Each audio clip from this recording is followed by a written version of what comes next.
오늘은 책 읽기 좋은 날.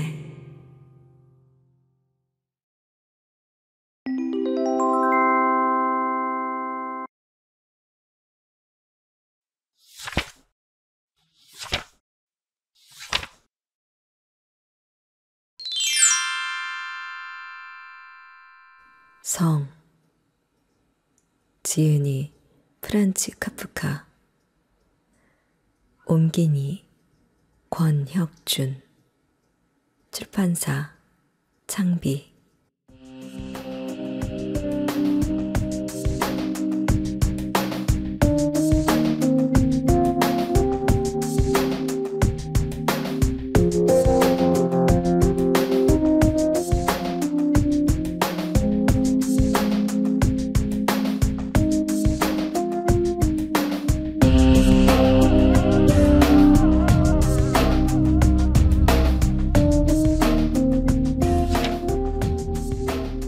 안녕하세요. 책 읽기 좋은 날입니다.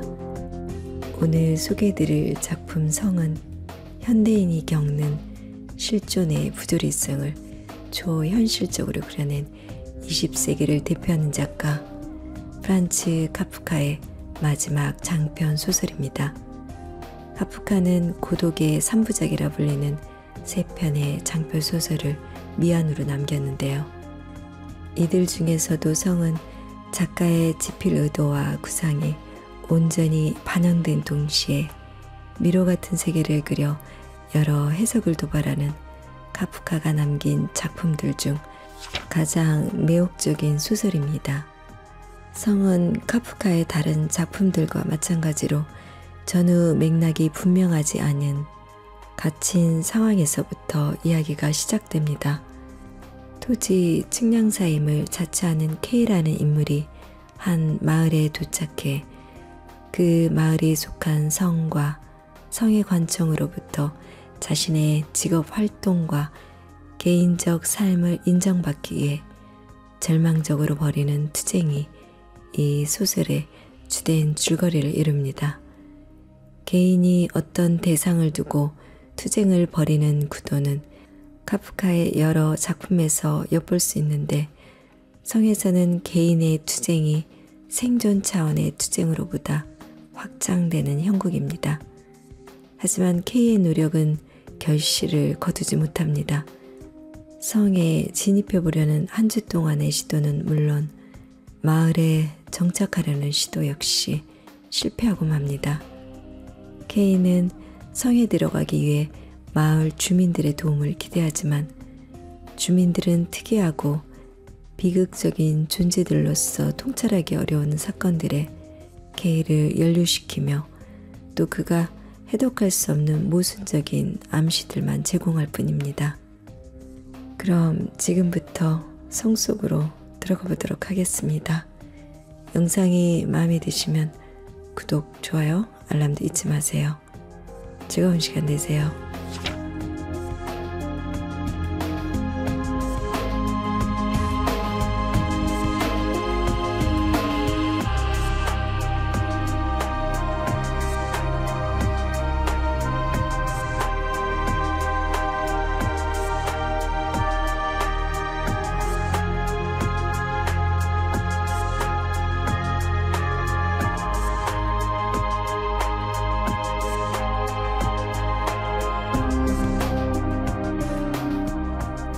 일장 도착. K가 도착한 때는 늦은 저녁이었다. 마을은 눈 속에 깊이 잠겨 있었다. 성이 있는 산에는 아무것도 보이지 않았다. 안개와 어둠이 산을 둘러싸고 있었고 그곳에 큰 성이 있음을 암시하는 아주 희미한 불빛조차 눈에 띄지 않았다.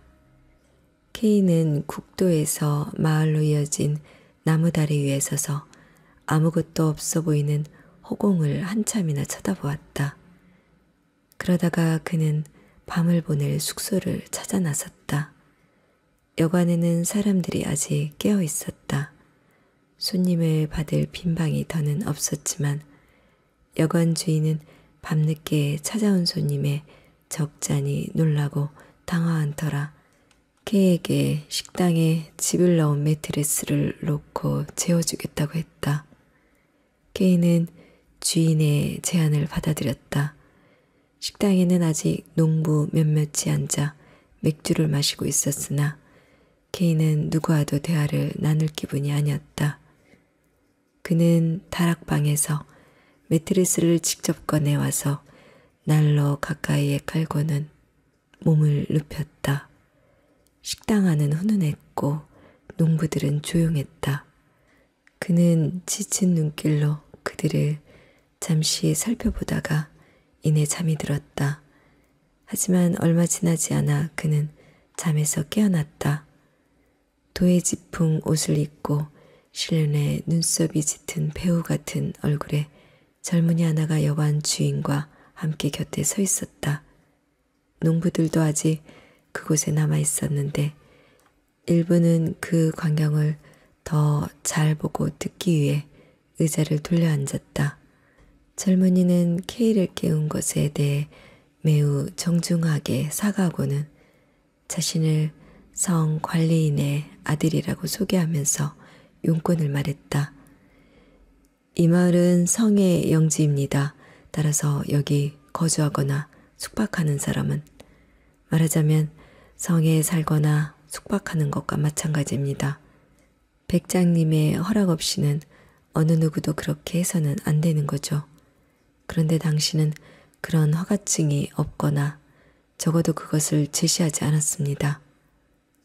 K는 몸을 반쯤 일으키고 머리를 단정하게 매만지고 나서 두 사람을 올려다보며 말했다. 내가 길을 잃은 모양인데 여기가 무슨 마을인가요? 이곳에 성이 있다는 말인가요? 그렇습니다. 젊은이는 천천히 말했고 여기저기서 사람들이 K의 무지에 고개를 가로주었다. 베스트 백장님의 성입니다. 그리고 이곳에서 숙박하려면 허가를 받아야 한다는 말씀이군요. K는 조금 전에 들었던 상대방의 말이 행여 꿈속에서 들은 것이 아닌지 확인이라도 하려는 듯 물었다. 그럼요, 허가가 있어야 합니다. 젊은이가 대답했다. 그러고는 팔을 쭉 뻗으면서 여관 주인과 손님들을 향해 이런 질문을 던졌는데 K를 비웃는 기색이 역력했다. 아니면 허가를 받지 않아도 괜찮다는 건가요? 그렇다면 나도 가서 허가를 받아와야겠군요. K는 하품을 하면서 이렇게 말하고는 자리에서 일어나려는 듯 이불을 걷어젖혔다. 그래, 도대체 누구한테서 받는다는 거죠? 젊은이가 물었다. 백자님한테서 받아야겠죠. K가 말했다. 다른 방도가 없는 것 같군요. 이 한밤중에 백장님의 허가를 받아오겠다고요. 젊은이는 이렇게 소리치며 한 걸음 뒤로 물러났다. 안 된다는 거요? K는 태연하게 물었다. 그렇다면 왜 나를 깨운 거죠? 이에 젊은이는 화가 치밀어 제정신이 아닌 듯했다. 아주 불황자짓을 하는군. 그가 소리쳤다. 백장님의 관청에 존경심을 가질 것을 요구하는 바요. 내가 당신을 깨운 것은 당장 백장님의 영지를 떠나야 함을 통고하기 위해서요. 정말 웃기는군. K는 유난히 낮은 목소리로 이렇게 말하고 다시 자리에 누워 이불을 끌어당기며 말을 이었다. 젊은이, 도가 좀 지나치군요. 당신 행동에 대해서는 내일 다시 따질 거요. 혹시 내게 증인이 필요하다면 주인장과 여기 있는 분들이 증인이 될 거요. 그런데 말이 나온 김에 사실을 말하면 나는 백장님의 초빙을 받은 토지 측량사요. 내 조수들은 필요한 도구를 마차 싣고 내일 도착할 거요. 나야 눈속을 헤치고 걸어오는 것도 마다하지 않았는데 몇 차례 길을 잃고 헤매는 바람에 이렇게 늦은 시각에 도착한 거요. 나의 도착을 성에 알리기에는 너무 늦은 시각이라는 건 당신이 가르쳐주기 전에 나 스스로 잘 알고 있었어요. 그래서 여기 이런 곳에 투숙하는 걸로 만족한 것인데 당신은 좋게 말해 그마저 방해하는 무례함을 보인 거요. 내 설명은 이게 다요. 안녕히 주무세요, 여러분.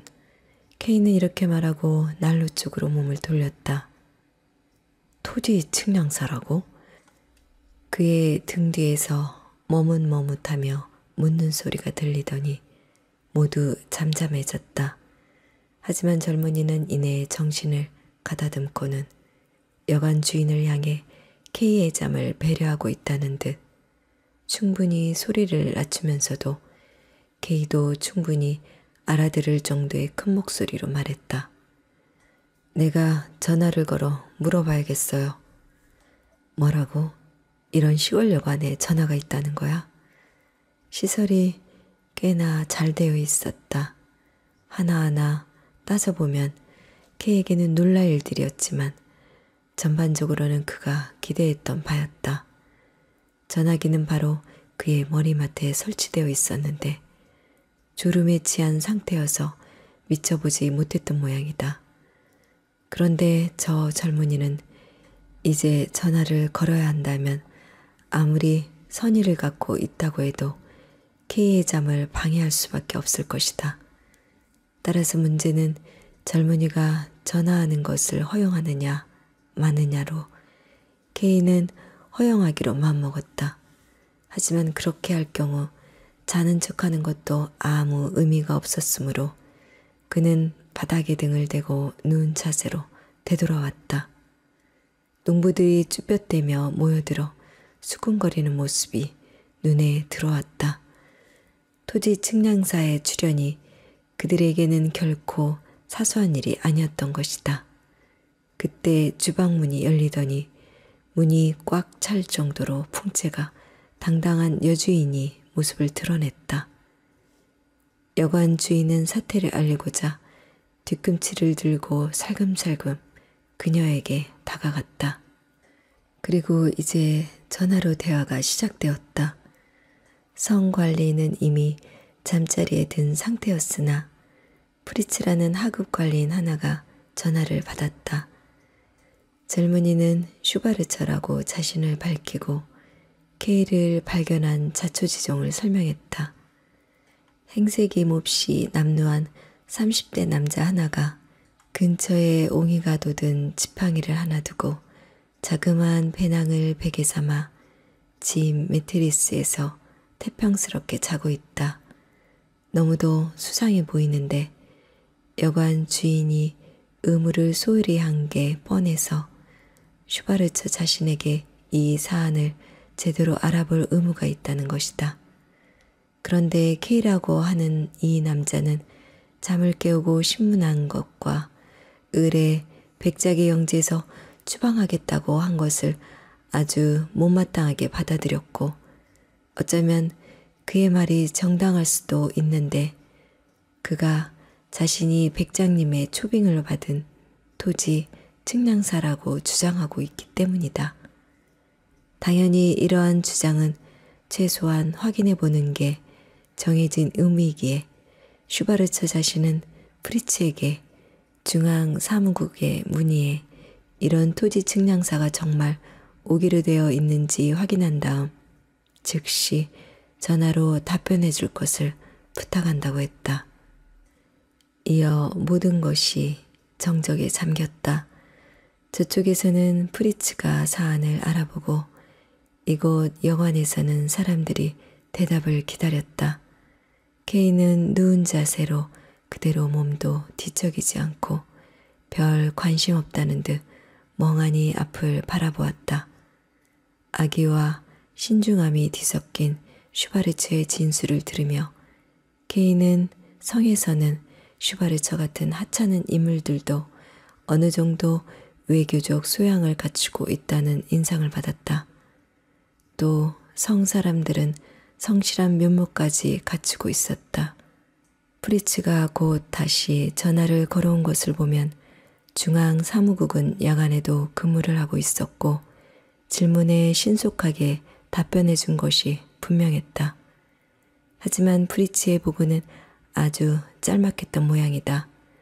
슈바르처는 화를 내며 바로 수화기를 내려놓았다. 이미 내가 말했잖아요. 그가 소리쳤다. 전혀 토지 측량사 같지 않다고요. 거짓말을 삼는 천박한 불황자, 아니 더 악질일 거요. 순간 케이는 슈바르처 농부들, 여관집 주인과 여주인 할 것 없이 모두가 그에게 달려들 것만 같아 적어도 첫 습격이라도 피해보려는 심산으로 이불 속으로 쑥 기어들었다. 그때 전화벨 소리가 또 한 번 케이가 듣기에는 유난히 세차게 울렸다. 케이는 천천히 고개를 다시 내밀었다. 그에 관한 전화가 다시 걸려올 가능성은 낮았지만 모두가 멈칫했고 슈바르처가 전화기 쪽으로 되돌아갔다. 그는 수화기에서 들려오는 다소 장황한 설명을 듣더니 나지막하게 말했다. 그러니까 착오가 있었다는 거요? 이거 정말 난감한 일이군요. 사무국장이 직접 전화를 했다는 거죠. 참 이상한 일이군요. 그렇다면 이제 토지 측량사에게 뭐라고 설명해야 되죠? 케이는 귀를 기울였다. 그러니까 성에서는 그를 토지 측량사로 임명한 것이었다. 그것은 한편으로는 그에게 불리한 일이었다. 왜냐하면 성에서 그에 대해 필요한 사항 모두 알고 있고 또 벌써 판세를 저울질할 상태에서 미소를 머금고 그의 도전을 받아들였음을 보여주기 때문이다. 그러나 다른 한편으로 유리한 점도 있었다. 성 사람들이 그를 과소평가했으니 애당초 기대했던 것보다 많은 자해가 허용되리라는 그의 생각을 입증해주는 것이기도 했다. 하지만 만약 그들이 이렇게 심적으로 거만한 태도로 토지 측량사로서의 그의 자질을 인정함으로써 그를 계속 겁먹게 할 수 있다고 여긴다면 그것은 그들의 착각이었다. 케이는 살짝 소름이 돋기는 했지만 그뿐이었다. 케이는 쭈뼛거리며 다가오는 슈바르처에게 손짓을 해서 오지 못하게 했다. 케이는 이제 여관 주인의 방으로 잠자리를 옮길 것을 권유받았지만 거절하고는 다만 여관 주인에게 잠을 청하기 위한 수를 여주인에게 세숫대야와 비누, 수건만을 받았다. 이제는 사람들에게 식당에서 나가줄 것을 요구할 필요도 없었다. 다음 날 아침에 행여그가 알아보기라도 할까봐 모두들 얼굴을 돌리고 밖으로 몰려 나갔기 때문이다. 램프의 불이 꺼졌고 마침내 그는 조용히 쉴 수 있었다. 쥐들이 지나가는 소리에 한두 번 얼핏 잠이 깨기는 했지만 아침까지 푹 잤다. 다음 날 아침 케이는 아침 식사를 한 후 즉시 마을에 들어가 보려 했다. 여관 주인의 말에 따르면 아침 식사를 포함한 숙식비는 모두 성에서 지불하기로 되어 있었다. 케이는 여관 주인의 어제 행동이 생각나서 그와는 꼭 필요한 말만 했는데 주인이 말없이 계속 주위를 맴돌며 애원하는 모습을 보이자 안쓰러워 잠시 옆에 앉도록 했다. 나는 아직 백장님을 알지 못합니다. 케이가 말했다. 백장님은 훌륭하게 일을 해내면 보수를 후하게 준다고 하던데 사실인가요? 나처럼 아내와 자식을 두고서 멀리 떠나온 사람이라면 한몫 잡아 돌아가고 싶은 법이죠. 그 점이라면 선생은 걱정할 필요가 없어요. 보수가 박하다는 불평은 듣지 못했거든요. 그런데 말이요, 케이가 말했다. 나는 천성이 소심한 사람이 아니라 백장님이라고 해도 내 의견을 당당히 말씀드릴 수 있어요. 하지만 신사나리들과 화목하게 지내는 것이 당연히 낫겠지요. 여관 주인은 K의 맞은편에 있는 긴 창턱에 앉아서는 감히 더 편한 자세를 취하지도 못하고 불안해하며 커다란 갈색 눈으로 K의 얼굴을 내내 응시했다. 주인은 처음에는 K에게 접근하려고 했었는데 지금은 어떻게든 달아나려는 눈치였다. 백작에 대해 캐물을까봐 두려워하는 걸까? 아니면 이제는 선생이라고 부르기는 하지만 K를 신뢰할 수 없어 두려워하는 걸까? K는 그의 관심을 다른 곳으로 돌려야 했다. 그래서 시계를 보며 말했다. 이제 곧 내 조수들이 도착할 텐데 그들도 여기 묵게 해줄 수 있죠. 물론이죠. 여관 주인이 말했다. 하지만 그들도 선생과 함께 성에 묵지 않나요? 이 사람은 손님을 받으려는 마음이 없어 특히 K 같은 손님은 무조건 성으로 보내려 하면서 이렇게 쉽사리 기꺼이 투숙객들을 포기하는 걸까? 아직 확실하지 않아요. K가 말했다. 우선은 성에서 내게 어떤 일을 맡기려는지 알아야 해요. 예를 들어 성 아래 이곳 마을에서 일하게 된다면 마을에 머무는 것이 더 적절하겠지요. 그리고 저 위에서의 생활이 안 맞을지도 모르죠. 언제나 자유롭게 살고 싶은 사람이라서요. 당신은 성에 대해 잘 모르는군요. 주인이 나지막한 목소리로 말했다. 그래요? K가 말했다. 섣부른 판단을 해서는 안 되겠죠. 성에 대해 내가 잠정적으로 아는 바란 그곳 사람들이 훌륭한 토지 측량사를 찾아낼 줄 안다는 것뿐이에요. 그곳에도 아마 다른 장점들도 있겠죠. 그러면서 K는 불안스레 입술을 깨무는 여관 주인을 놓아줄 셈으로 자리에서 일어났다. 여관 주인의 신뢰를 얻기란 쉽지 않았다. K가 막 자리를 뜨려는데 벽에 걸린 거무스레한 액자 속 어두운 색조의 초상화 하나가 눈에 들어왔다.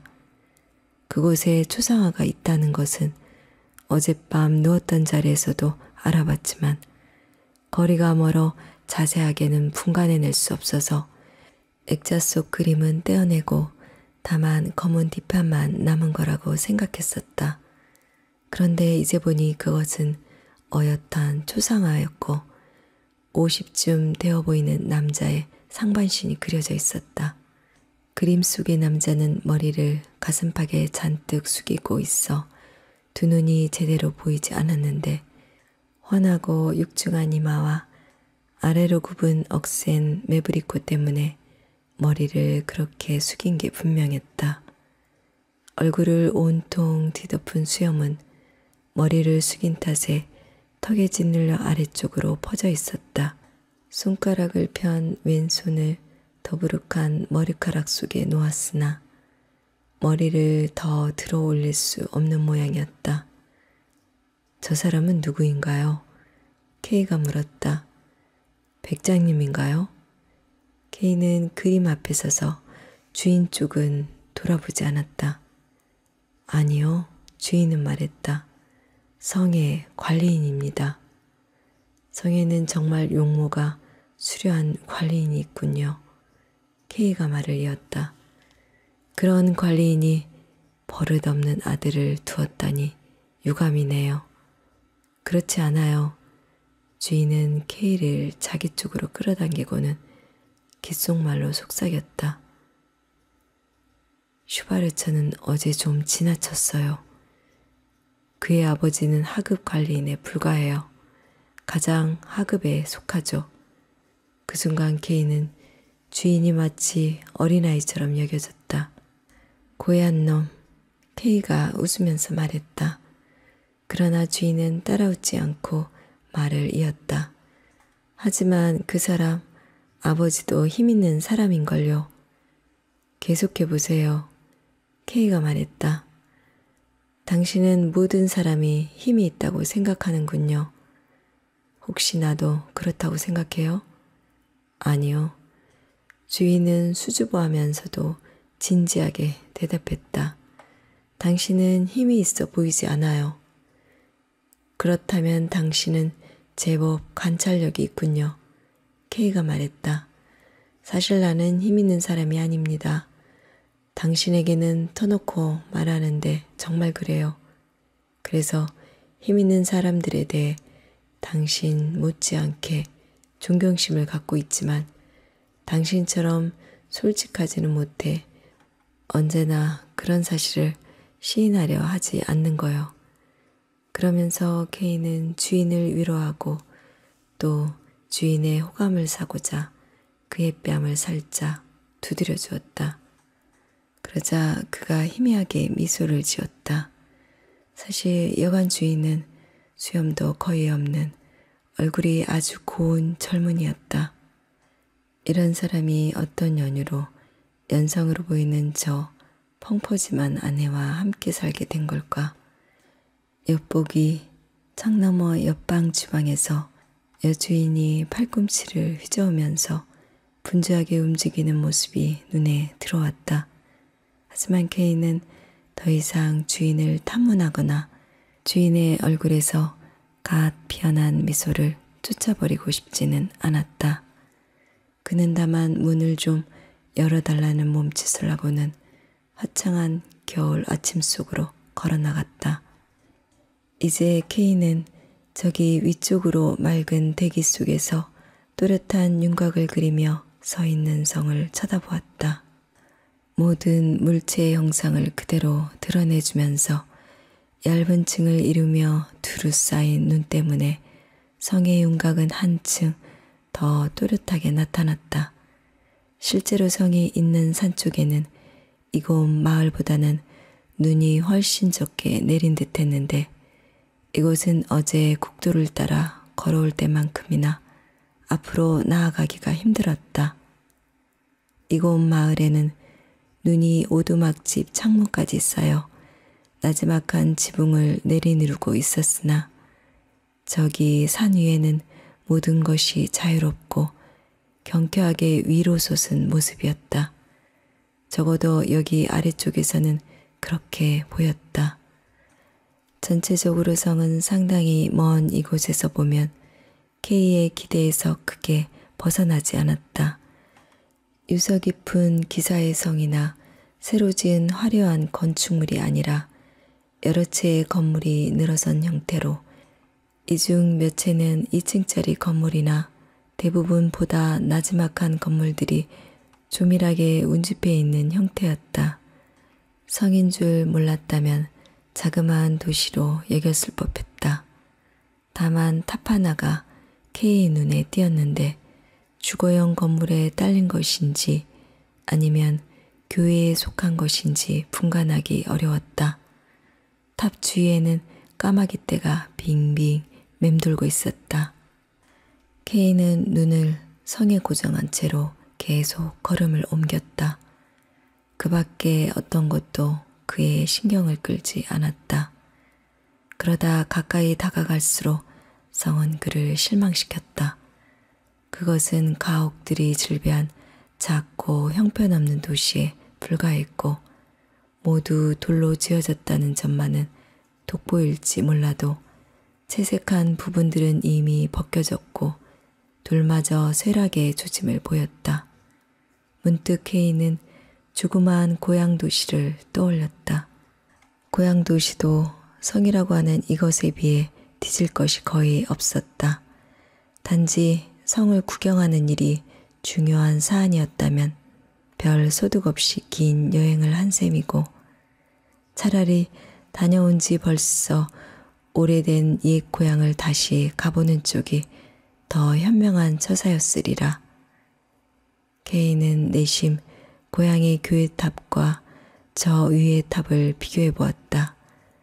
당당하고도 자신 있게 곧장 하늘로 치솟아 있으며 널찍한 지붕의 끄트머리는 붉은 기와로 마무리된 고향의 탑은 분명 이 지상의 건축물이었다. 우리가 달리 그 어떤 것을 건축할 수 있겠는가? 하지만 저 나지막한 여러 채의 가옥보다도 높은 이상을 품은 채 여기서 만나는 우울한 평일의 표정보다는 더 명랑한 인상을 주었다. 유일하게 눈에 들어오는 저탑은 성의 본체로 보이는 주거용 건물에 딸려 있었다. 탑은 단조로운 형태의 원형 건축물로 일부는 치렁치렁한 담쟁이 덩굴에 덮여 있고 작은 창문들이 나 있어 지금은 햇살을 받아 반짝거렸는데 뭔가 혼미한 인상을 주었다. 위에는 발코니처럼 생긴 성벽도 있었다. 성벽에 낮게 덧쌓은 성곽키는 어린아이가 초조했거나 조심성이 없이 그린 듯 불안정하고 불규칙했으며 부서지기 쉬운 톱니 형태로 푸른 하늘을 향해 튀어나와 있었다. 그것은 마치 집의 가장 외딴 방에 갇혀 지내야 할 우울증을 앓는 집주인이 세상에 자신을 보여주기 위해 지붕을 뚫고 나와 우뚝 선 모양 같았다. K는 마치 가만히 서 있으면 판단력이 더 나아지기라도 한다는 듯 다시 발길을 멈추었다. 그러나 그는 방해를 받았다. 그가 지금 서 있는 마을 교회, 사실 예배당 한 채에 불과했고 신도들을 수용할 수 있도록 창고처럼 확장된 형태였다. 뒤쪽에 학교가 있었다. 나지막하고 길쭉한 건물은 임시로 지어진 것이면서 동시에 아주 오래된 것이라는 독특한 인상을 풍겼고 격자 울타리로 둘러싸인 교정은 지금 눈에 덮여 있었다. 때마침 아이들이 선생님과 함께 학교를 나서고 있었다. 아이들은 촘촘히 선생을 둘러싸고서 초롱초롱한 눈으로 선생을 쳐다보면서 끊임없이 제잘거렸다. 아이들의 말이 빨라서 K는 하나도 알아들을 수 없었다. 키도 작고 어깨도 좁지만 우스꽝스러워 보이지 않는 젊은 남선생이 아주 꼿꼿한 자세로 벌써 멀리서부터 K를 눈여겨보고 있었다. 사실 선생과 아이들을 제외하고 사방의 인적이라고는 K뿐이었다. 외지인 처지라 K는 지시를 내리는 데 익숙해 보이는 단신의 그 남자에게 먼저 인사를 건넸다. 안녕하세요, 선생님. K가 말했다. 그러자 아이들이 동시에 입을 다물었고 선생은 이 갑작스러운 정적으로 자신에게 말할 기회가 생겨 달가운 듯했다. 성을 보고 계셨나요? 선생은 K가 예상했던 것보다는 부드럽게 물었지만 K의 행동이 못마땅하다는 투였다. 그렇습니다. K가 말했다. 저는 이곳이 처음입니다. 어젯밤에 막 도착했거든요. 성이 마음에 안 드시죠? 선생이 빠르게 물었다. 뭐라고요? 살짝 당황한 K는 좀 더 부드러운 말투로 되물었다. 성이 마음에 안 드냐고요? 어째서 그렇게 생각하시죠? 외지인들은 저 성을 좋아하지 않거든요. 선생의 대답이었다. K는 상대방이 싫어하는 말은 피하고자 화제를 돌려 물었다. 혹시 백장님을 아십니까? 아니요. 선생은 이렇게 말하면서 몸을 돌리려고 했으나 K는 물러서지 않고 재차 물었다. 뭐라고요? 백장님을 모른다고요? 내가 그분을 알아야 한단 말이오? 선생은 나지막한 목소리로 대답하더니 프랑스어로 소리 높여 덧붙였다. 여기 순진무구한 아이들이 있다는 점을 유념해 주세요. K는 선생의 이 말을 기회로 삼아 얼른 물어보았다. 혹시 선생님을 한번 찾아뵈어도 될까요? 이곳에 꽤 오래 머물 예정인데 벌써 외톨이가 된 기분입니다. 마을 농부들에게 속한 것도 아니고 그렇다고 성에 속한 것도 아니라서요. 마을 사람들과 성 사이에는 아무런 차이가 없어요. 선생이 말했다. 그럴지도 모르죠. K가 말했다. 그렇다고 제 상황이 달라지는 것은 아닙니다. 한번 찾아뵈어도 될까요? 제가 사는 곳은 슈바넨가에 있는 정육점 집입니다. 초대라기보다는 기껏해야 주소를 알려준 것이었지만 K는 이렇게 말했다. 좋습니다. 한번 찾아뵙도록 하죠. 선생은 고개를 끄덕이고는 다시 시끌벅적 떠들어대는 아이들을 이끌고 갔다. 우리는 곧 가파른 밑달의 작은 골목길로 모습을 감추었다. 그러나 K는 선생과의 대화로 마음이 심란해져서 멍하니 서 있었다. 이곳에 도착하고 처음으로 정말 피로감이 들었다. 이곳에 이르기까지의 긴 여정 탓은 아닌 듯했다. 그는 여러 날을 평온하게 한 걸음 한 걸음씩 계속 걸어오지 않았던가. 그런데 엄청난 수고의 여파가 지금 하필이면 적절하지 못한 시점에 나타났다. 그는 새로운 만남을 고대하며 불가항력적으로 이끌려왔지만 모든 새로운 만남은 그에게 피로감을 가중시켰다. 지금 상태로는 성의 입구까지만 산보를 강행하기도 무리였다. 그렇게 그는 다시 앞으로 나아가기 시작했다. 길은 길게 뻗어 있었다. 그런데 마을의 대로인 그 길은 성이 위치한 산으로 이어지지 않았고 그곳으로 가까이 다가가다가도 의도인 양 옆으로 굽어졌다. 성에서 멀어지지는 않았지만 그렇다고 가까워지지도 않았다. K는 내내 그 길이 이제는 틀림없이 성으로 접어들 거라고 기대를 걸었고 그 때문에 계속 앞으로 나아갔다. 그는 또한 무척 피로했으므로 그 길에서 감히 벗어날 생각을 할 수도 없었다. 아울러 마을이 한없이 길게 뻗어 있어서 놀랐는데 작은 가옥들과 얼어붙은 유리창들 그리고 눈만이 이어질 뿐 인적이라고는 찾아볼 수 없었다. 그러다가 마침내 그를 붙들고 놓아주지 않던 큰 길에서 과감히 벗어나자 작은 골목길이 그를 맞이했다. 눈이 더 많이 쌓여 있어서 자꾸만 푹푹 빠지는 발을 빼내기도 쉽지 않았다. 몸에서 땀이 솟았다.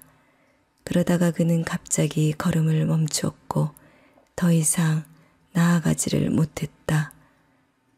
그렇지만 이제 그는 혼자 버려진 상태는 아니었고 좌우로 농가들이 늘어서 있었다. 그는 눈을 뭉쳐서 어느 창문을 향해 던졌다. 집의 문이 곧바로 열리더니 그가 마을길을 걷는 내내 처음 열린 문이었다. 갈색 모피 외투를 입은 나이 든 농부 하나가 고개를 옆으로 기울인 채 친절하면서도 유약한 모습을 드러냈다. 댁에 잠시 좀 들어가도 될까요? K가 말했다. 많이 지쳐서요. 나이 든 농부의 말은 하나도 알아들을 수 없었지만 눈 위로 판자를 내밀어주는 호의가 고마웠다. 그 판자는 눈 속에 있던 그에게 구원을 선사했고 몇 걸음을 옮기자 바로 집 안에 들어서게 되었다.